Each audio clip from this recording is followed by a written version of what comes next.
And we are live. This is Matthew Newsom with Surge Business Law once again for an Ask Me Anything, sometimes called an Ask a Lawyer Anything. And I am here to answer your questions.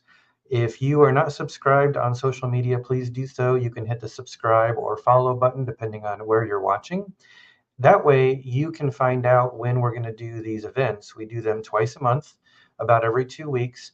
And then also, too, you can submit questions that you want answered, and you are allowed to submit anonymous questions. In fact, every question that we've got submitted today has been an anonymous question. And so that is perfectly okay. I am also happy to highlight you if you would like to make your name and question public, and to give a shout out to anyone who would like to get some recognition.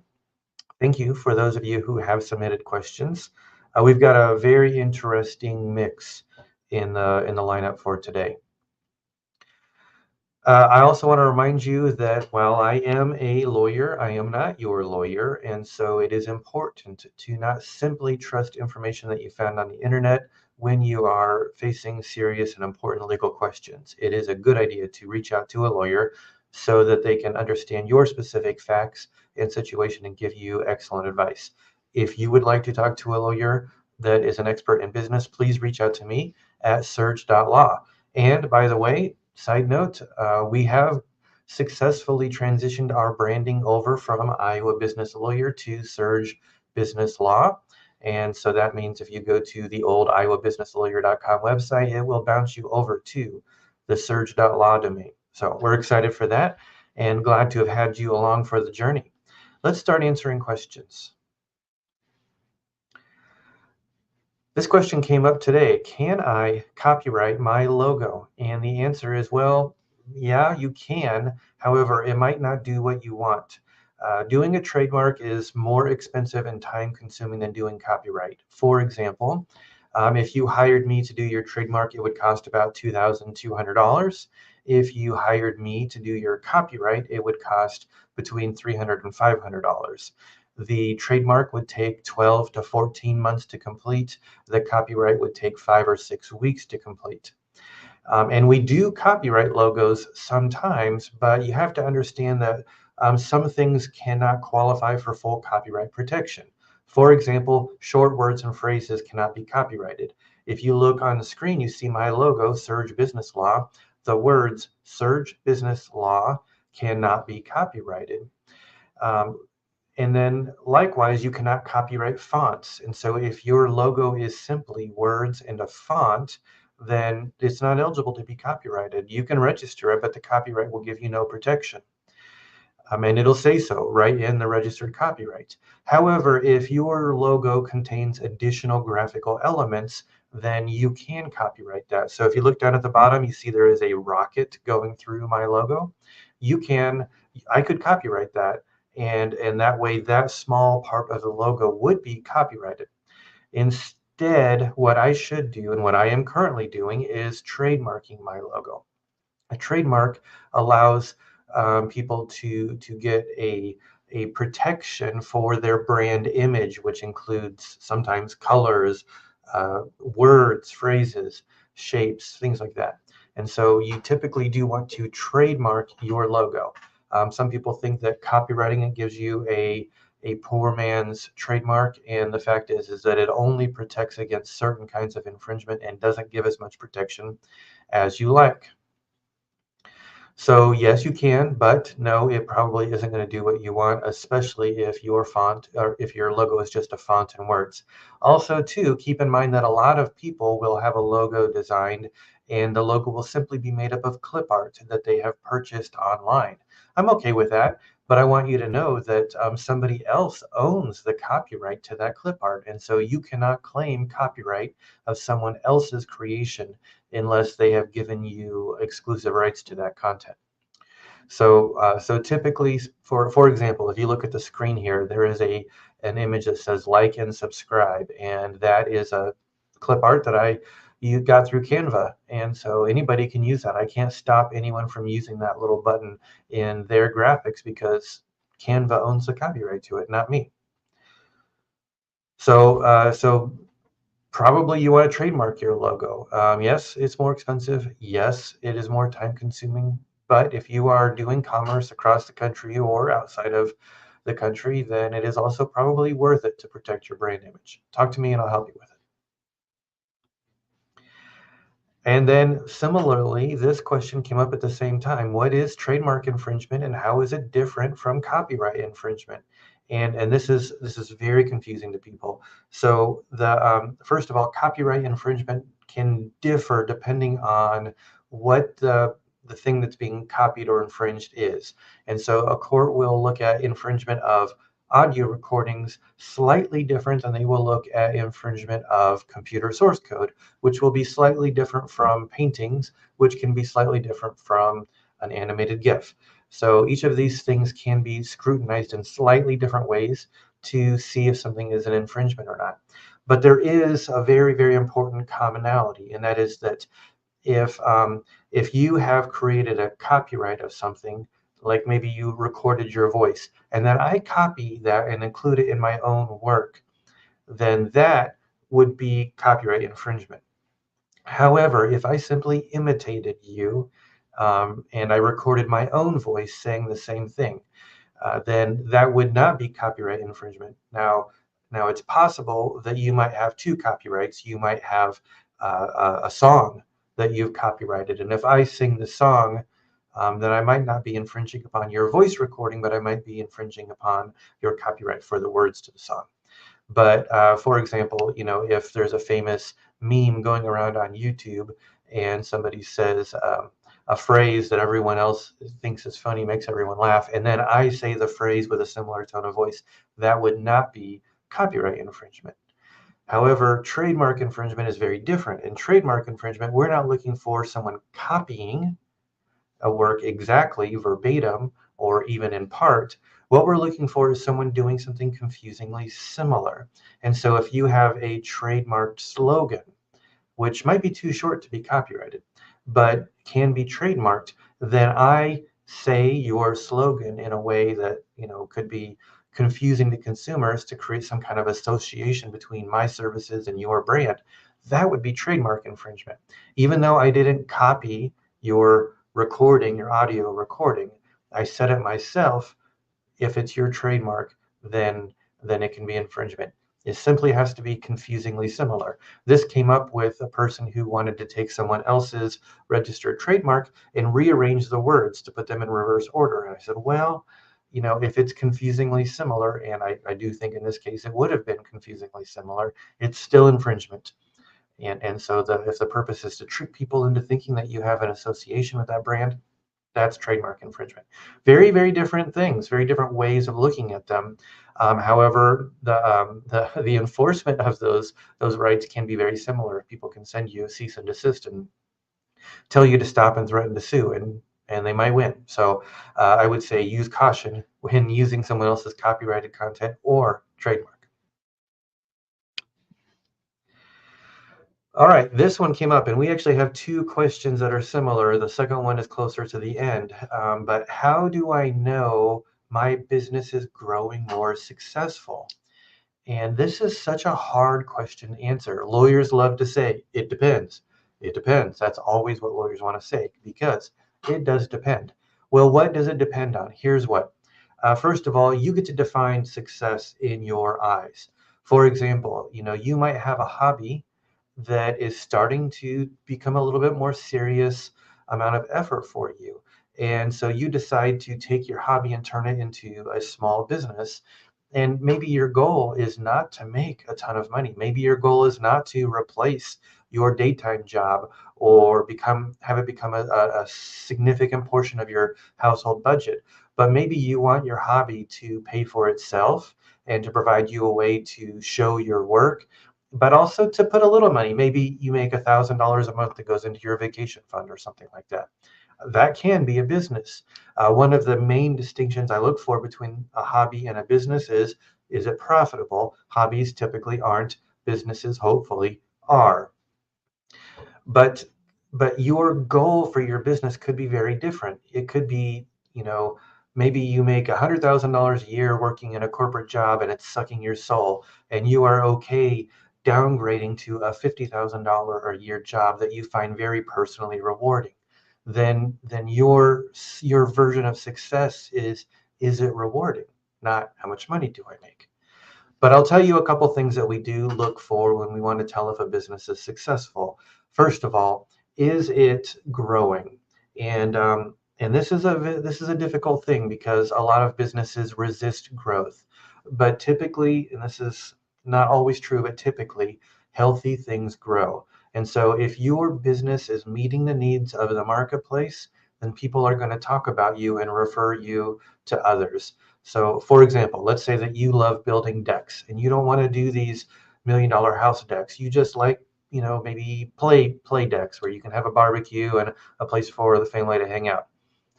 Well, if you do a good job with that, then people are going to tell their friends, and you might start to have a full list of potential clients without having to pay for advertising. Okay, well, that would be a good sign. Your business is growing through word of mouth. And you might turn down jobs because you don't want to make more money. You just want to do this thing in a rewarding way. That's fine. We might see that some businesses do want to grow and to be able to help more people. And so they would measure success by, are they able to hire employees, to train them, um, to help them build a team, to help them reach more people, to serve more people. That would be another sign of success. But ultimately, you get to decide what success is. And I encourage you to do that as part of your business plan. And then measure, how close am I moving the needle on getting more like my success. One of the goals for my law firm is to focus on helping my team, my employees, have work-life balance. It is a core philosophy of my business that you can work here and have work-life balance. And so that means that maybe, some people who are attorneys, they want to drive expensive cars and go on trips around the world and make a ton of money. But a lot of people get burned out by those kind of jobs. And so I want them to be able to have work-life balance. And so success is that we're able to serve the needs of our clients and the team can have work-life balance. And in fact, I'm in the office alone today because everybody but me is taking off this Friday. And that's great because that's what I want my team to be able to do. That's success in my eyes. So do that. Figure out what success is, and then make sure that you're working towards that. This question came up on Facebook. I keep seeing these posts from news organizations, and they'll say things like, his side gig makes $20,000 a month. And so my question is that good? Is it good to have a business that's making $20,000 a month? And that leads to the question, what is the difference between profit and revenue? And so this clickbait article was talking about this person who had a side gig making $20,000 a month. And you might think that that person is putting $20,000 a month or close to $20,000 a month in their pocket. If so, then that means that side gig is making this person $240,000 a year. Most people would say that's good money, but I will tell you that that is almost certainly not what is going on. Now, if you started a t-shirt business and you custom design t-shirts and you bought a t-shirt for $15 and you sold it for $20, and then your business made $20,000 a month. Well, your profit, your gross profit, is only 25% of that, which is $5,000 a month. And so that could be a very, very different number. A person might say, well, I could live easily on $20,000 a month. But a lot of people would say, if I only made $5,000 a month, I'd have to do more. And that's probably why this person's business is a side gig and not their full-time job.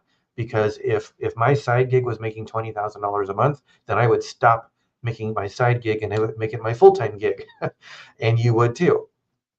And so companies and news articles and business owners often think about, well, what is my total income? And they judge their business upon that.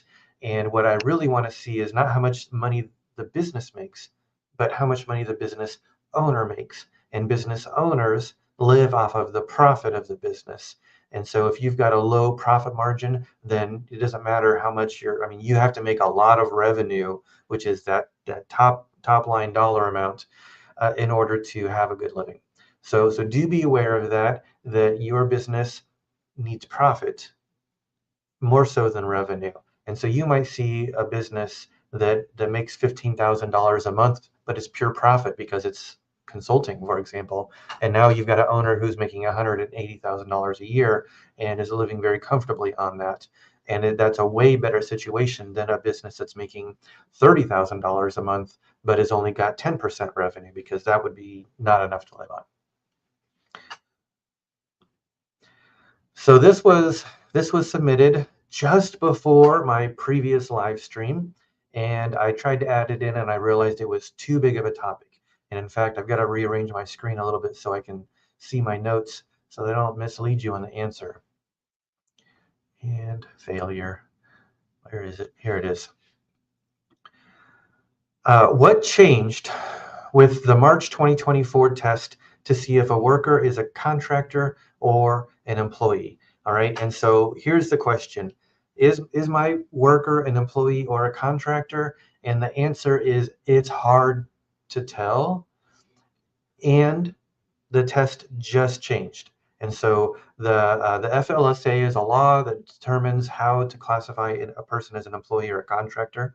And just to be clear, an employee costs the business a little bit more money, because the business is going to pay a portion of their taxes. Plus, they're going to be responsible probably for certain kinds of insurance, like maybe workers' comp or unemployment insurance. And so employees sometimes do cost the business a little bit more money. Also, too, if that employee is entitled to benefits, then the employer might have to subscribe to a benefits plan or benefits package, or maybe even pay that employee's benefits, a part of them. Therefore, a lot of businesses will seek to classify an employee as a contractor, because that would lower some of those costs. That pushes the burden of some of these costs onto the contractor.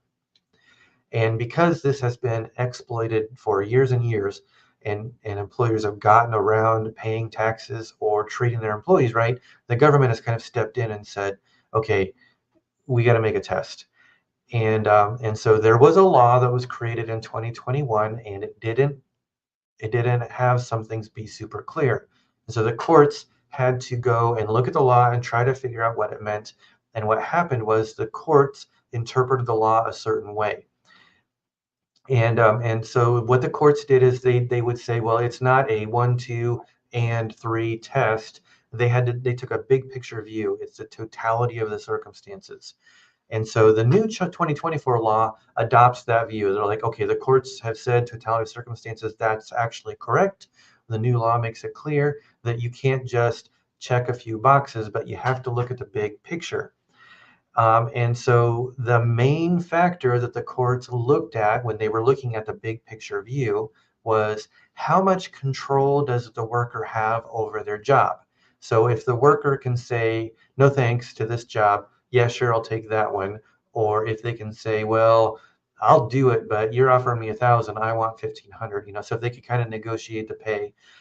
If the worker brought their own tools, if the worker could say, yeah, I'm not working today because of another project I'm working on, and they had more control over their day-to-day activities, then they were very likely to be considered a contractor.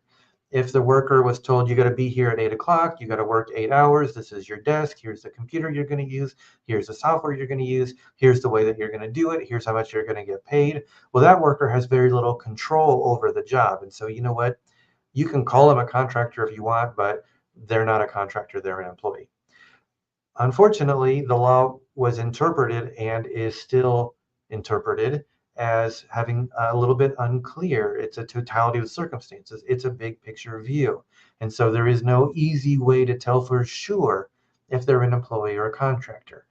And to make matters worse, now the law shifts away from looking at the degree of control to now looking at the economic independence of the worker. And so, is the worker absolutely economically dependent on this job? Then if so, they are less likely to be a contractor. So how much bargaining power does the employee have over their pay? If none, well, they're probably an employee. If they have a lot, like if they're bidding on the project, kind of like maybe a subcontractor who's pouring concrete for a driveway would bid, then they probably are a contractor. And so it's not just how much control, like how many tools or whatever are being brought to the table, but also how much economic independence. That is a factor that weighs heavily on the decision making. Also, too, there's another test, and that is, what does the business do? What does it specialize in? And does the worker bring specialized knowledge or skills that is kind of integral to the business? For example, let's just say that you have a medical clinic and you need general practicing doctors, and you don't want your doctors to be employees. And instead, you say, well, you have to have a medical license and medical insurance and all of these things. And then they come to the doctor's office and they perform their duties as a doctor. Well, we don't know for sure if they're going to be an employee or contractor, but being a doctor is an integral part of running a doctor's office. And so if all of your doctors are not employees but contractors, then basically you're running a doctor's office with no doctors. And so guess what? Those people probably aren't contractors. They're probably employees in that case. So that's one of the things that's getting factored in. And so uh, so just remember, when reviewing your situation with your employees, your workers, if you're trying to decide if they're an employee or contractor, if you don't really expect them to be able to have multiple jobs, like for example, if you hire a contractor to remodel your kitchen, you don't expect that they're only going to be working for you. They might have 3 teams working for you and your neighbors. That's normal. You would expect that of a contractor. They've probably got multiple projects going on.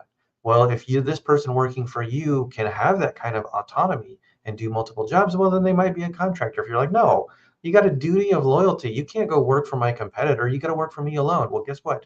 They're an employee. So, so that's a quick summary of what changed. And first of all, some of it is not going to be new because the law now adopts the interpretation that the courts have used for the last few years and then adds onto it to add this degree of financial autonomy to it. So, so consider that. This is a good thing to talk to me about if you want to know if your workers should be employees or contractors. I can look at your situation. I can give you legal advice. This is why talking to an attorney is good. We got one more question on the same topic. Can a worker waive employee status and voluntarily be considered a contractor? And so this is something that has been clearly spelled out in the new FLSA guidance. The answer is no. The employee cannot. You cannot say, well, legally, you would probably be considered an employee, but we want you to be a contractor, so you have to agree to be a contractor. No, your employee cannot opt out of this law. If they are treated like an employee, then they are an employee, even if they signed papers saying that they are voluntarily choosing to be a contractor. So the new FLSA laws do not let employees opt out of employment status just because they sign a piece of paper. Don't try to do it. If they're an employee, make them an employee. Talk to me for help with that. How about a more fun one? How can I save enough money to start a business? I was talking to somebody yesterday and this question came up. And this person has an amazing business idea. They're going to be extremely successful. But there is going to be a period of time, like for all business owners, where they are going to have to leave their daytime job if they want their business to grow and take off. And very few businesses launch at full speed on day one. Usually there is a ramp up period where there might be little or no money coming in. And some businesses, they can shorten that down, maybe 6 weeks. Some businesses, it might take 6 months. Some businesses, it might take a couple years. So how can you save up enough money to start a business? This is a very difficult thing. I might have talked about it before, but it comes up often enough to be restated. First of all, what you need to do is you need to look at your family finances. If you currently have enough household income to support yourself, and that means you're not getting deeper into debt each month, good. You need to start diverting some of your income into savings. And that probably means taking a look at your family budget and figuring out, okay, is there anything I can eliminate? Can we get rid of Disney Plus? Can we stop eating out quite as much? Maybe instead of going to a pizza place and having pizza, maybe we can have fun by making our own pizza at home. And that way you can divert more of your household income into savings. It is a fact of life in today's world that many households put a lot of their income into paying off debt. And so if you are carrying credit card debt, car loans, and things like that, that are kind of discretionary, they're not necessities, then I would suggest starting out by trying to pay off as much as possible. This can be difficult because you might have a business idea that you need to do it now. And so I understand that you might not be able to wait to do your business idea. And so this is a good idea, is to decrease your household expenses, and paying off debt is a good way to do that. Building up safety and savings is a really good plan, because what we like to talk about is your runway. And so let's just say that that your household needs $6,000 a month to just eke by. I mean, that's going to be, living on a shoestring budget. But if you have $6,000 a month, you can pay your bills and not starve and get by. All right. Well, how long is it going to take your business to be making $6,000? Well, maybe 1 month, or month one, you make $500. Okay. So that means you're going to pull $5,500 from savings. And then month two, you make $1,000. Okay, well, that means month two, you're going to be pulling $5,000 from savings. So now you've just pulled $10,500 from savings. Maybe by month four, you're making $4,000 a month. You're still tapping into savings. But by month six, now you are making $6,000 a month and your business is growing. That's good. So that means you have a 6-month runway, and you need maybe about $18,000 in savings to do that. So your runway of 6 months needs $18,000. How long is it going to take you to get $18,000 in the bank? Now, I did talk in the last AMA about ways to raise money. One way that people do that is they borrow from a 401k. You are, depending on the laws, which change from time to time, able to borrow $50,000. $50,000. That's $50,000. But it can't be more than a certain percentage. There's rules. So that is one way to fund it. But you can do that. You're just robbing from your future self. However, that's better than credit card debt, because when you're borrowing money, you're also borrowing it from yourself, and so you don't lose quite as much on interest. That is one way to do it. But what I would like to see you do is figure out how you can cut your family household income or household budget expenses down, and divert more money into savings and build up savings so that you can have a longer runway. And side note, you typically need more money than you think. So if you think you need $18,000, you might want to save $20,000. But that's the trick. Lower your expenses, or maybe for a month or two, do a little extra work. Maybe do DoorDash, or sell some stuff that is lingering around that you don't need anymore and has some value. Or, mow yards, whatever it takes. If you can take that extra money and put it into savings, great. That's what you should do. I love to answer this question. I've answered this question at least 100 times. Can I DIY my own LLC, and should I? And here's the thing. The answer to this is a lot more complicated than you think, but it's not that hard. I've explained it enough times. I can do it fast. First of all, why on earth do you want an LLC? A lot of people think an LLC is just a check mark. I got it. That's good. And they forget that the purpose of an LLC is the LL at the beginning, the limited liability. If your business has a problem and gets sued, so you see here on the screen, I've got a picture of a business with a lightning bolt. You get sued. Ouch. You want to make sure that there is a wall of protection that keeps your personal assets, your house, your savings, your toys, safe from a lawsuit from your business. It happens every day of the year that some business has a problem, they get sued, and that wall of protection is too weak. And we call that piercing the corporate veil. And that means that the owner's assets get taken or get a lien put against them because of a problem with their business. So the purpose of an LLC is to have a nice, strong wall of limited liability so that you don't personally get sued for a problem with your business. How do you get that wall of protection? And the answer is you need to do three things. You need to register with the state. This is so easy. Anybody can do this. You can go onto these discount legal SaaS websites and they'll do it for you for something like $250. But I'll just tell you, in Iowa, it's like $50. Anybody can do this. It's a piece of cake. Okay, but that's only step one. That gives you an LLC in name, but it doesn't give you the full wall of protection. You have to do two more things. You have to adopt a strong operating agreement. An operating agreement is a contract between you, the owner of the business, and your company, which now is a legally different person from you. Your LLC can own property, sign contracts. It is now a separate person from the owners, and you need to treat it that way. And one of the ways you do that is you create a contract that sets the rules. Here's what the business can do. Here's what the owners can do. Here's what they can't do. That's an operating agreement. You can download these from the internet, but typically you work with a lawyer to customize it. For example, a partnership. We're going to talk about like what happens if the partners disagree.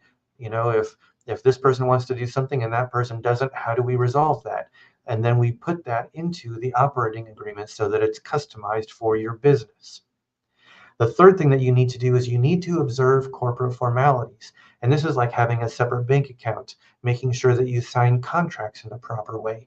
And when you hire a lawyer like me to set up your LLC, we spend a significant amount of time making sure we don't just register with you with the state, that we don't just create a custom operating agreement with between you and your business, but that we also train you on how to keep that wall of protection strong.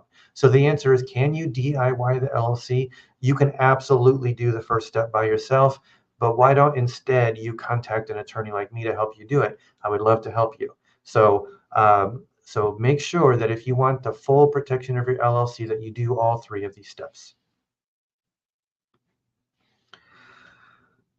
I have talked about partnerships a lot. And so you know that I am a very hesitant person when it comes to partnerships. Use caution with partnerships. And most importantly, we don't want an accidental partnership. An accidental partnership is when two people agree to do business together, and then one or both of them, or more than two of them, if there's more than two, start to take some action in that business. At that point, you have now created a legal entity called a partnership, but you do not have any guardrails to protect the owners from the actions of the business or the owners of the business.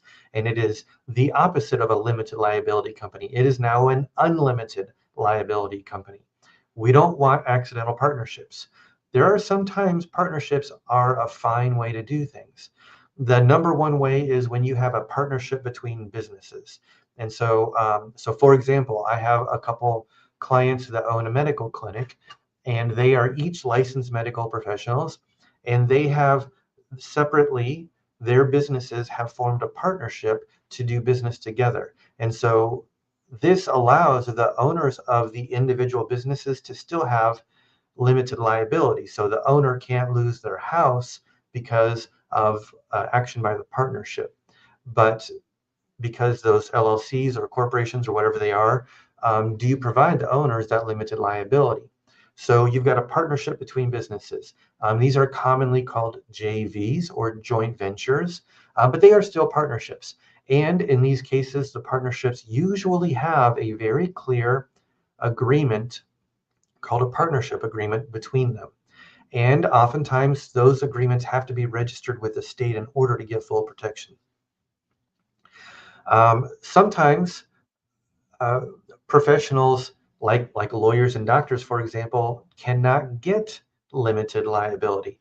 And so if I give you bad legal advice, my LLC does not protect me from professional negligence. And so many professionals who can't get limited liability from a LLC or a corporation will instead create a partnership. This is very common with accountants, medical professionals, lawyers, and other types of licensed professionals who don't get limited liability protections from their business. In that case, a well-written partnership agreement gives as much protection as an LLC would. And so that is another way to do that. And so those are the times when it is okay to do a partnership.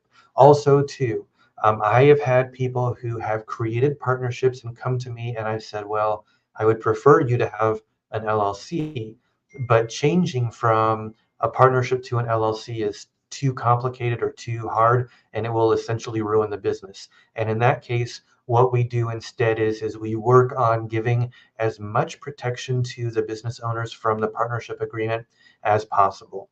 And again, to get full protection, those partnerships do need to be registered with the state like an LLC or corporation would. And in that case, you do get just about the same amount of protection as an LLC. However, LLCs are so flexible nowadays that they have pretty much made partnerships obsolete.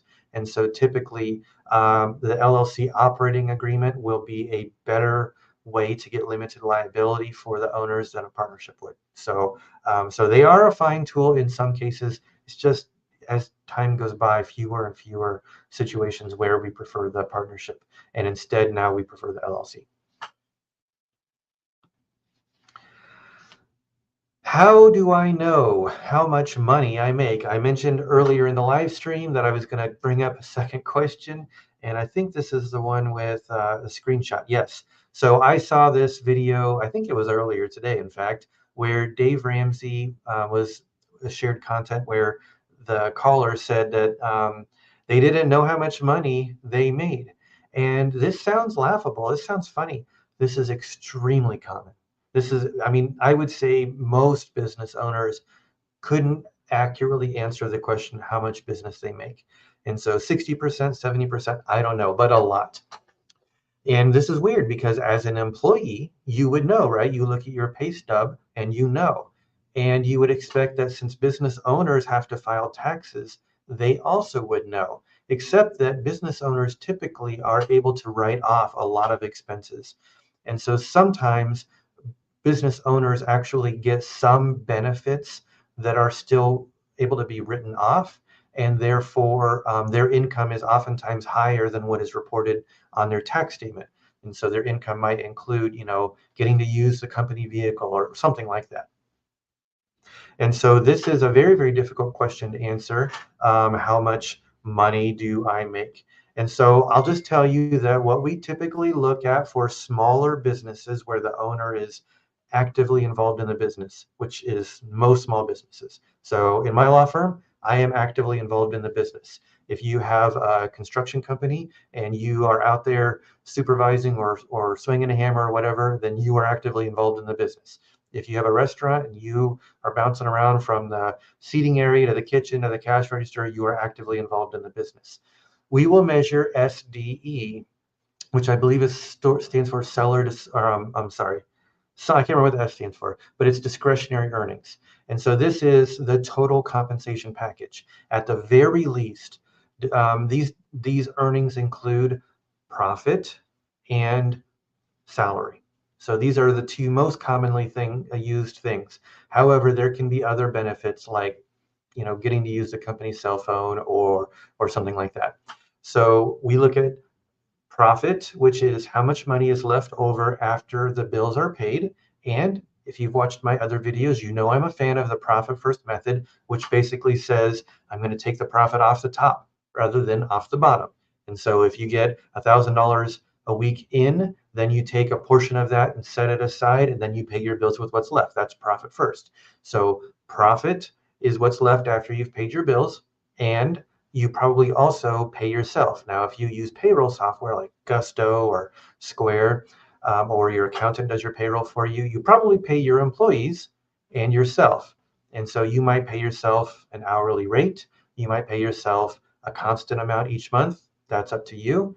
If you are classified as an S Corp, then that means you pay yourself payroll tax just like you do your employees. That probably also means that you pay yourself a low salary or hourly rate to minimize your tax burden. But those two numbers will be added together to figure out how much you make. Here's the thing. Owners get paid in profit.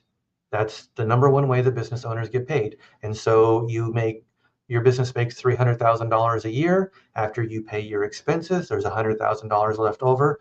That's how much you make. Again, that number can be fiddled with in order to take advantage of write-offs and such. So the number on your tax forms might look a little different than that number. But first of all, I'm not going to laugh at any business owner who can't answer this question because it's a very difficult question to answer. Now we're done. So please hit the subscribe button, hit the follow button so that you get more of these announcements and so that you get to see all of the live streams. Also, too, we will typically break these long videos up into short ones so that you can watch them separately. If you would like to see our blog posts, which we usually turn all of these videos into a blog post, and we have many other things that we've written, go to surge.law and click the blog button right at the top, and you can see more videos and content that we've created for you. Please let me know what questions you have, and I will answer them in the next live stream. And until then, have a great week.